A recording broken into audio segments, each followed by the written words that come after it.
Pernahkah Anda berpikir kalau puskesmas di dekat rumah Anda itu sebenarnya beroperasi layaknya agen intelijen rahasia? Ya, itu memang bukan gambaran pertama yang muncul di kepala kebanyakan orang ya. Betul kan? Biasanya kalau kita ngomongin fasilitas kesehatan tingkat pertama ini, yang kebayang di kepala kita itu ya deretan kursi tunggu yang penuh, antrian orang sakit, resep obat batuk, atau jadwal imunisasi balita. Sesuatu yang sangat bisa dibilang pasif dan reaktif. Ya betul, sangat pasif. Anda jatuh sakit, Anda datang, lalu Anda diobati. Tapi gimana kalau di balik layar, mereka ini sebenarnya secara konstan melacak jejak, menyadap rumor wabah di masyarakat, dan ya berusaha menghentikan musuh tak kasat mata, bahkan sebelum musuh itu menyebar dan mengetuk pintu rumah Anda. Nah, pergeseran paradigma inilah yang sering banget luput dari perhatian publik. Fokus utamanya sekarang itu bukan lagi sekedar duduk manis menunggu pasien di ruang periksa, melainkan operasi pencegahan dan deteksi dini berskala masif di tingkat akar rumput. Dan kita tahu persis detail operasi ini karena kita baru saja membongkar semacam buku pedoman agen rahasianya mereka. Ada sebuah dokumen tebal dari Kementerian Kesehatan Republik Indonesia, terbitan tahun 2024, judul resminya panjang sekali, yaitu Buku 4, Pedoman Kerja Puskesmas, Klaster 4, Penanggulangan Penyakit Menular dan Kesehatan Lingkungan. Iya, dokumen itu pada dasarnya adalah cetak biru dari transformasi pelayanan kesehatan primer di Indonesia. Betul, dan misinya sangat ambisius. Menjaga Anda tetap sehat sejak awal, bukan cuma ngobatin saat sudah sakit. Dan untuk menavigasi penelusuran mendalam kita kali ini, kita akan ngebongkar strategi presisi dari sistem kesehatan ini.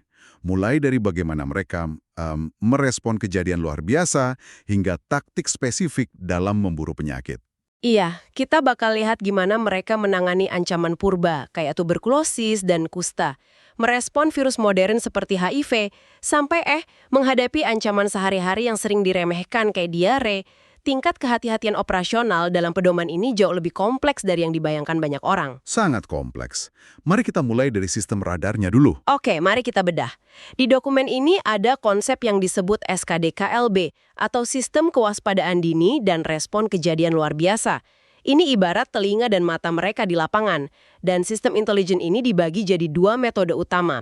Ada yang namanya Event-Based Surveillance dan Indicator-Based Surveillance. Betul, perluas. Seluas apa tuh? Informasinya bisa datang dari rumor di pasar, laporan ketua RT, keluhan beruntun di media sosial, atau bahkan gosip di grup WhatsApp warga tentang beberapa orang yang mendadak demam tinggi di satu blok perumahan yang sama. Oh, wow. Dan waktu respons untuk sistem ini tidak boleh ditunda, harus seketika itu juga. Berarti ini ibarat tim Intel yang lagi scrolling grup WhatsApp lingkungan Anda untuk mencari tahu apakah demam misterius yang menyerang satu keluarga itu sekedar flu biasa atau awal dari wabah. Tepat sekali. Tapi di sisi lain, kita juga punya indicator-based surveillance. Nah, kalau yang ini terdengar lebih formal kan? Jauh lebih terstruktur. Surveillance berbasis indikator ini mengandalkan data klinis agregat yang dikumpulkan secara rutin, biasanya mingguan, dari berbagai fasilitas kesehatan. Jadi ini murni angka-angka resmi. Kayak laporan audit mingguan gitu ya? Iya, betul. Misalnya ada grafik yang menunjukkan peningkatan persentase pasien dengan gejala infeksi saluran pernapasan akut di suatu kecamatan dalam 7 hari terakhir. Nah, kedua sistem ini berjalan paralel. Saling melengkapi ya? Betul. Yang berbasis kejadian menangkap anomali seketika, sedangkan yang berbasis indikator melihat tren epidemiologi secara makro. Tunggu sebentar. Ini yang agak mengganjal di pikiran saya, terutama untuk yang berbasis kejadian ya. Di era digital sekarang ini kan arus informasi deres banget dan super kacau. Satu orang palik di media sosial karena tetangganya muntah-muntah, besoknya informasi itu bisa menyebar ke satu kota. Oh iya, sangat bisa. Terus gimana caranya petugas di lapangan menyaring mana yang rumor palsu, mana yang ketakutan berlebihan, dan mana ancaman wabah yang beneran nyata? Tanpa menghabiskan sumber daya mereka yang terbatas. Itu pertanyaan krusial, karena sistem kesehatan akan lumpuh total kalau setiap pesan berantai di WhatsApp memicu pengerahan tim medis lengkap. Nah, itu dia. Karena itulah, pedoman ini mewajibkan proses filter dan verifikasi berlapis. Tidak ada tindakan heboh tanpa validasi silang. Praktiknya gimana tuh proses penyaringannya? Tim di lapangan akan mengecek apakah ada duplikasi laporan, lalu menyesuaikannya dengan pola penyakit musiman di wilayah tersebut. Setelah itu, mereka melakukan konfirmasi senyap. Konfirmasi senyap? Ya, mereka mungkin cuma menelpon perangkat desa setempat atau mendatangi lokasi tanpa seragam medis lengkap. Cuma pakai baju biasa untuk sekedar memastikan kebenaran rumor tersebut. Proses penyaringan inilah yang mencegah efek domino kepanikan di masyarakat. Masuk akal. Tapi kalau informasinya sudah terverifikasi, atau ada data klinis yang masuk dari sistem indikator yang tadi, kapan mereka menekan tombol panik?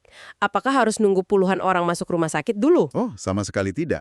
Ambang batasnya itu sangat ketat, tapi tergantung jenis patogennya. Contohnya? Ambil contoh tetanus neonatorum atau infeksi tetanus pada bayi baru lahir, serta suspek flu burung. Ambang batas untuk penyakit ini adalah 1. Satu kasus?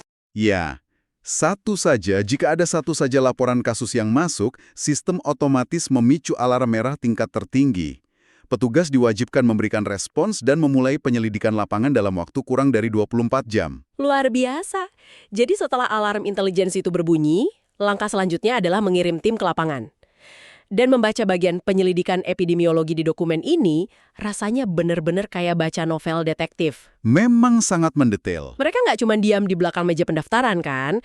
Mereka melakukan pelacakan door-to-door untuk mencari apa yang disebut kasus indeks atau pasien pertama si pembawa wabah. Betul. Operasi lapangan ini bertujuan memetakan dari mana sumber infeksi berasal dan sejauh mana percikannya sudah menyebar. Dan elemen paling vital dari operasi ini adalah pelacakan kontak erat. Nah, ini menarik. Yang jarang diketahui publik adalah durasi pemantauannya. Mereka tidak memantau kontak erat itu cuma selama 1 atau 2 hari. Pemantauan dilakukan terus-menerus sepanjang masa inkubasi terpanjang dari penyakit tersebut. Bisa Anda beri gambaran konkret tentang masa inkubasi ini? Tentu. Masa inkubasi itu kan jeda waktu sejak bakteri atau virus masuk ke tubuh sampai gejala pertama muncul. Mari kita asumsikan sebuah penyakit punya masa inkubasi terpanjang 14 hari. Oke, 2 minggu. Ya, selama 2 minggu itu, seseorang yang terpapar mungkin merasa sangat sehat dan bugar. Tetapi petugas akan terus memantau. Jika pada hari ke-13, orang yang tampaknya sehat ini tiba-tiba mulai demam, statusnya seketika diubah menjadi kasus indeks baru. Oh, wow. Dari titik itu, tim harus memetakan ulang dan melacak orang-orang baru yang berinteraksi dengan pasien ini selama beberapa hari terakhir. Semuanya bercabang lagi. Sebentar.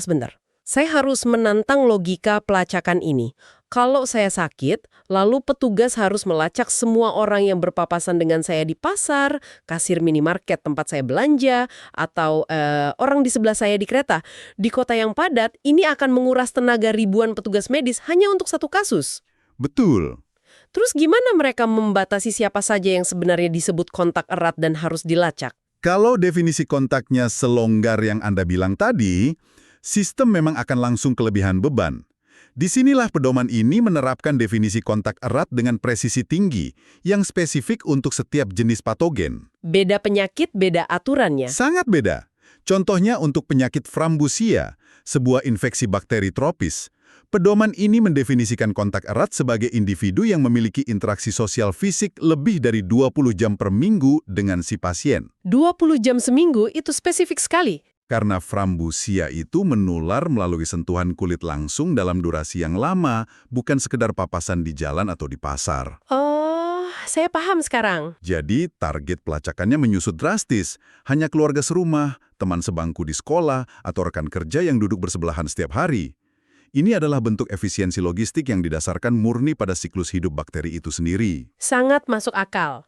Nah, ketelitian tingkat tinggi dalam mencari kontak erat ini nyatanya diuji paling berat ketika petugas berhadapan dengan salah satu musuh tertua umat manusia. Yang ironisnya masih sangat merajalela di sekeliling kita. Tuberkulosis atau TBC. TBC. Bakteri ini memang tidak main-main. Dari dokumen ini saya lihat pendekatannya beda banget. Ya, TBC membutuhkan pendekatan proaktif yang sangat agresif. Dokumen ini tidak hanya menekankan pada penemuan pasien yang sudah menunjukkan gejala, kayak batuk berdarah berminggu-minggu gitu. Terus? Fokus yang sangat besar justru diletakkan pada intervensi untuk mereka yang belum sakit sama sekali, melalui apa yang disebut TPT, atau terapi pencegahan TBC. Konsep TPT ini bikin saya merenung loh. Maksudnya petugas memberikan obat-obatan keras kepada orang yang secara fisik merasa sehat sempurna. Begitulah mekanismenya. Obat pencegahan ini didistribusikan kepada kelompok risiko tinggi, Siapa saja mereka ini? terutama orang yang tinggal serumah dengan pasien TBC aktif, lalu individu dengan sistem imun rentan, seperti orang yang hidup dengan HIV, serta balita yang berada di lingkungan penularan. Ibaratnya begini ya, memberikan TPT ini seperti petugas pemadam kebakaran yang datang menyemprotkan cairan anti api berbahan kimia yang keras ke dinding rumah Anda hanya karena rumah tetangga Anda sedang terbakar, padahal api belum menyentuh rumah Anda sama sekali.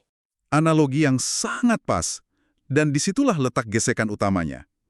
Cairan anti api ini punya efek samping, sama seperti obat pencegahan TBC. Ya, pasti susah banget kan? Sangat sulit. Secara psikologis, susah sekali meyakinkan seseorang yang merasa dirinya sehat bugar untuk disiplin meminum pil yang mungkin bikin mereka mual atau pusing setiap hari selama berbulan-bulan. Demi pencegahan. Betul. Namun secara biologis, intervensi ini krusial. Karena bakteri penyebabnya, Mycobacterium tuberculosis, memiliki kemampuan unik untuk tertidur atau dorman di dalam paru-paru orang yang sehat. Mereka cuma menunggu sistem imun orang tersebut melemah. Oh, pantas saja. Itulah makanya pedoman ini punya aturan yang sangat tidak kenal ampun soal pasien yang mangkir kan? Sangat ketat. Saya perhatikan aturannya. Kalau pasien bolong minum obat kurang dari 1 bulan, pengobatan masih bisa dilanjutkan.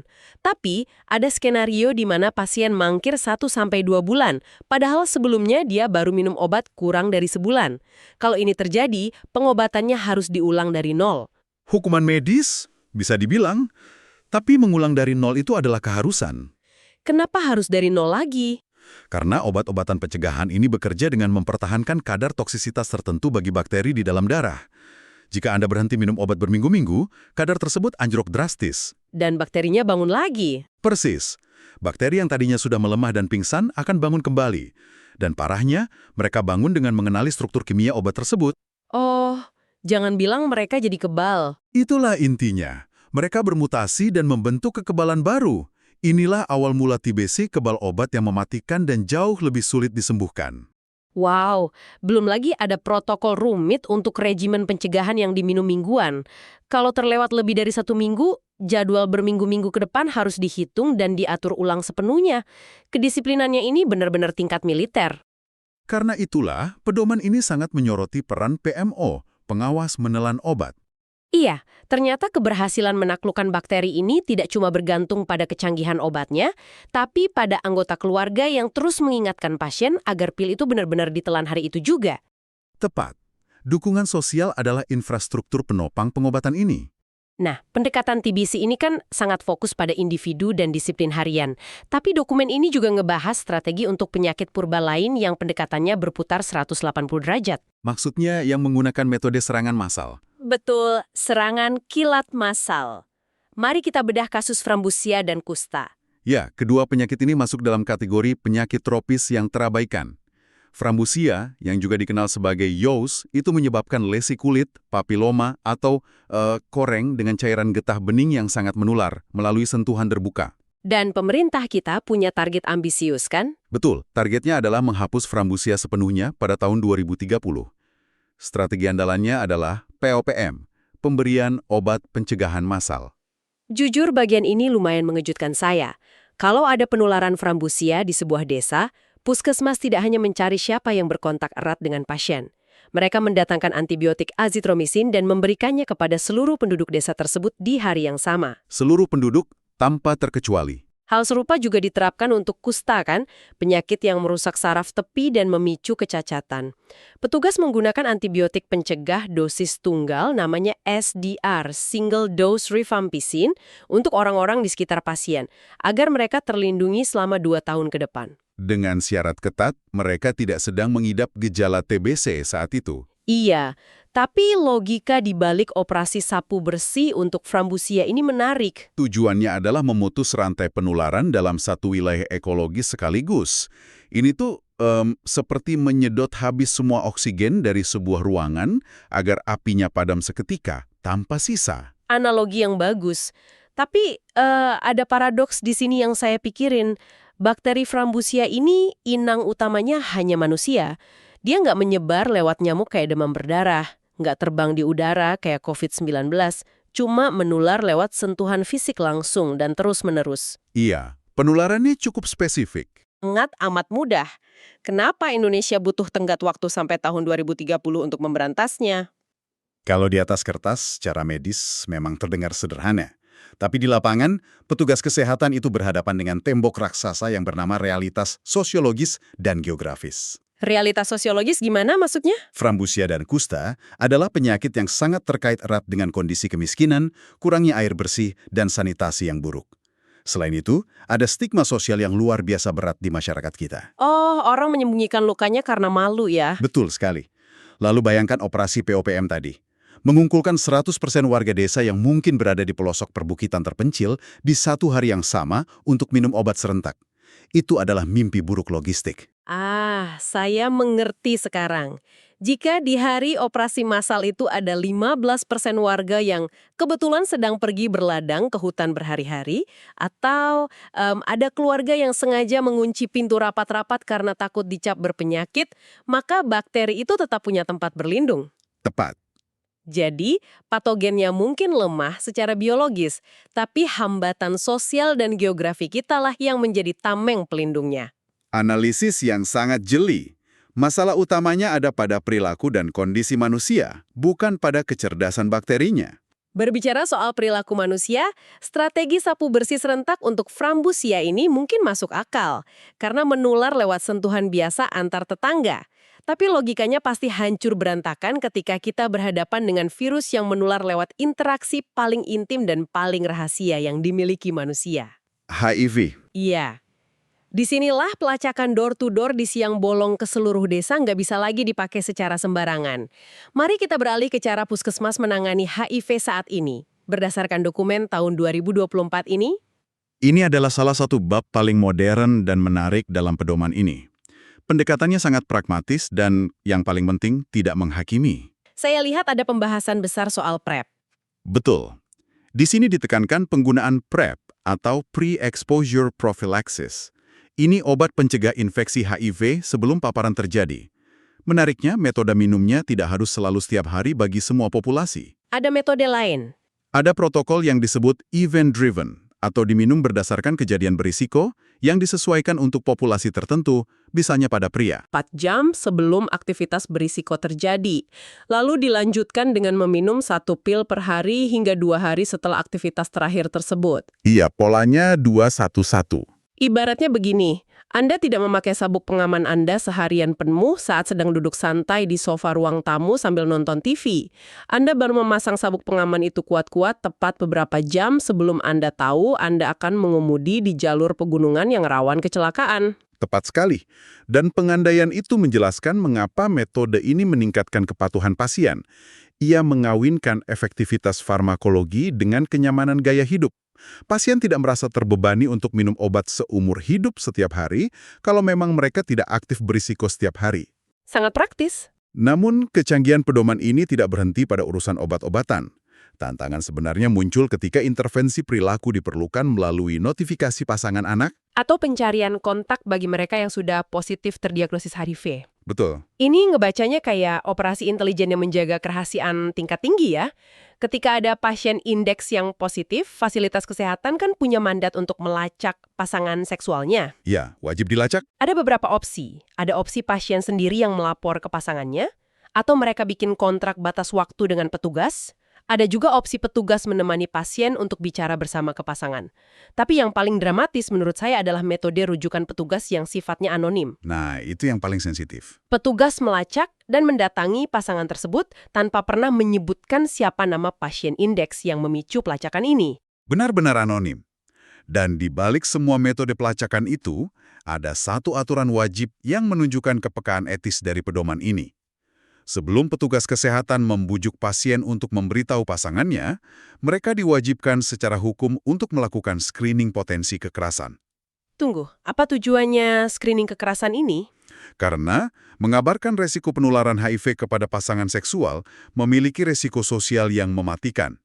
Dalam banyak kasus di lapangan, informasi ini bisa menjadi pemicu langsung terjadinya kekerasan dalam rumah tangga, atau KDRT. Astaga, iya juga ya. Jika dalam screening petugas mendeteksi adanya resiko penganiayaan atau ancaman fisik terhadap si pasien indeks, misalnya istri yang takut dipukuli suaminya kalau ketahuan, maka notifikasi rujukan pasien langsung dihentikan. Dihentikan total. Dialihkan ke strategi lain yang jauh lebih aman. Sistem kesehatan menyadari betul bahwa tidak ada gunanya menyelamatkan pasien dari virus jika prosesnya justru mengancam nyawa mereka di tangan pasangannya sendiri karena kekerasan fisik. Pedoman ini tidak buta terhadap realitas sosial. Fakta bahwa panduan medis puskesmas mempertimbangkan mitigasi kekerasan rumah tangga itu benar-benar membuka mata saya. Dari penyakit purba yang memicu cacat dan stigma desa, hingga virus modern dengan segala kerumitan intimnya. Luar biasa. Iya, cakupannya sangat luas. Namun, ironi terbesarnya adalah satu ancaman yang paling sering mematikan anak-anak balita di sekitar kita justru seringkali diremehkan oleh orang tua. Dianggap cuma sekedar sakit perut biasa. Saya tahu arah pembicaraan ini. Diare. Tepat. Saya berbicara tentang diare dan bentuk ekstrimnya, yaitu kolera. Kesalahan persepsi terbesar di masyarakat kita adalah menganggap diare itu membunuh melalui keracunan pencernaan. Padahal pembunuh sebenarnya adalah dehidrasi. Kehilangan cairan. Betul. Cairan dan elektrolit esensial tubuh itu terkuras habis dalam hitungan hari.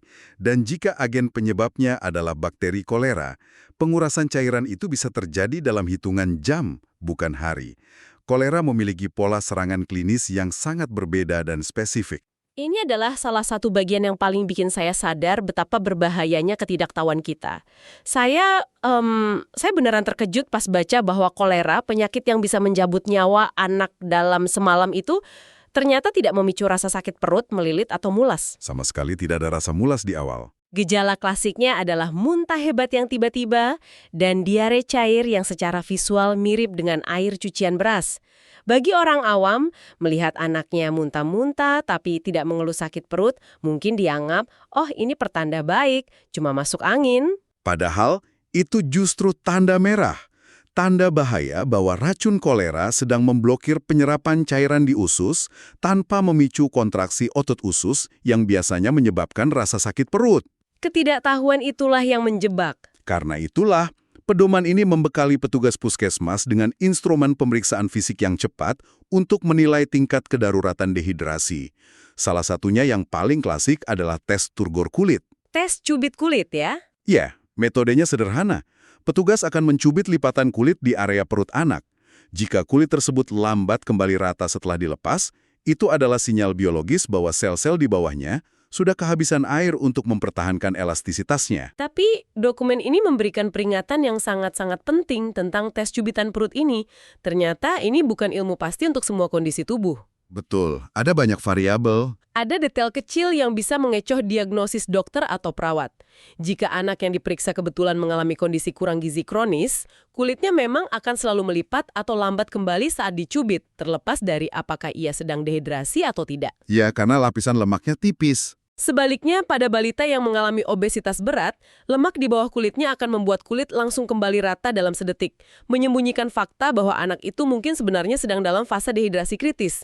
Ini detail kecil yang benar-benar membedakan hidup dan mati. Betapa berbahayanya jika petugas di puskesmas hanya mengandalkan hafalan buta tanpa melihat konteks kondisi fisik anak. Dan jika kita menarik analisis kita pada skala yang lebih makro, kasus diare dan kolera di sebuah wilayah ini bukan sekedar masalah klinis yang diselesaikan dengan bagi-bagi oralit atau pasang infus. Oh, jadi ada kaitannya dengan lingkungan. Sangat erat. Mereka adalah indikator langsung dari kegagalan infrastruktur lingkungan di daerah tersebut. Oleh karena itu, pedoman ini mengaitkan penanggulangan penyakit dengan sanitasi total berbasis masyarakat atau STBM. Berarti ini bukan cuma urusan dokter, Dom? Sama sekali bukan. Diare adalah alarm alamiah yang menunjukkan bahwa sumber air tanah di lingkungan Anda, tempat Anda mengambil air minum, sedang bersentuhan langsung dengan kotoran manusia. Ya, dan di pedoman itu disebutkan dengan jelas, jika puskesmas melihat data bahwa proporsi keluarga yang memiliki akses ke jamban sehat di suatu desa tiba-tiba turun di bawah ambang batas 80%, sistem intelijen kesehatan tadi yang SKDKLB di awal kita bahas, itu harus segera berbunyi.